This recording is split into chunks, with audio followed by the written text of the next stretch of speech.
Hello दोस्तों, स्वागत है मेरे YouTube चैनल सुनीता प्रदीप में। दोस्तों, आप सभी जानते हैं कि मंदोदरी महाबली रावण की पत्नी थी। उसके 3 पुत्र थे, मेघनाद, अक्षय कुमार और अंत्येक। राम रावण युद्ध के बाद मंदोदरी युद्ध भूमि में गई। वह अपने पति, पुत्र और योद्धाओं के शव देखकर वह बहुत दुखी हुई। रावण कुल का पूरा नाश हो गया था। बचे थे तो विभीषण और कुछ स्त्रियां। युद्ध भूमि में शव ही शव पड़े थे, जैसे किसी महामारी ने लोगों के प्राण हर लिए हो।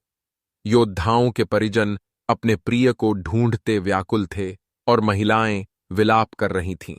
बहुत ही दारुण और भयानक दृश्य था। मंदोदरी रावण के शव के पास बैठी विलाप करने लगी। बहुत ही कारुणिक दृश्य था। उसी समय युद्ध भूमि का जायजा लेने विभीषण के साथ राम भी मौजूद थे। दुखी तो वे भी थे, लेकिन नियति के आगे कब किसकी चली है। रावण सीता हरण नहीं करता तो युद्ध की नौबत ही क्यों आती। रावण को अपने महाबली होने का अभिमान था। वह सोचता था, ये बंदर मेरा और मेरी सेना का मुकाबला कैसे करेंगे।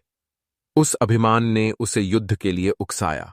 भगवान राम ने कहा, माता मंदोदरी, जो होना था वह हो चुका। अब लंका के भविष्य की चिंता करो और रावण कुल को आगे बढ़ाओ। विजेता होने के नाते मैं लंका का राज्य विभीषण को सौंपता हूं। मुझे विश्वास है विभीषण न्यायकारी और परोपकारी राजा सिद्ध होंगे। आप बुद्धिमता नारी है, मेरा आपसे निवेदन है कि विभीषण की राजकार्य में सहायता करें।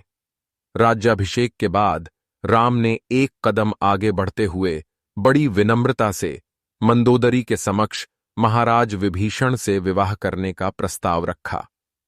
राजकाज और श्रीलंका को मजबूत नेतृत्व प्रदान करने के लिए वैवाहिक बंधन जरूरी है और यह समय की मांग भी है।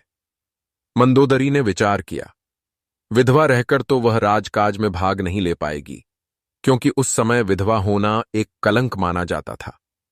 विभीषण से विवाह कर वह इस कलंक से मुक्त हो सकती है। भाई की विधवा से दूसरा भाई विवाह कर सकता है।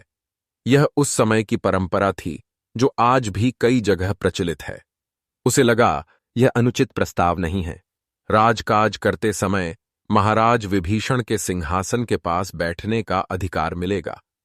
इसे स्वीकार करने से उसका राजनैतिक और सामाजिक सम्मान बढ़ेगा। साथ ही विभीषण जैसा प्रभु राम का विश्वास पात्र पति मिलेगा। वैसे भी मंदोदरी और विभीषण के संबंध अच्छे रहे हैं। मंदोदरी को विभीषण की बुद्धिमता और करुणा पसंद थी। इस विवाह से उसे एक अच्छा जीवन साथी मिलेगा। यही सोचकर उन्होंने स्वीकृति दे दी।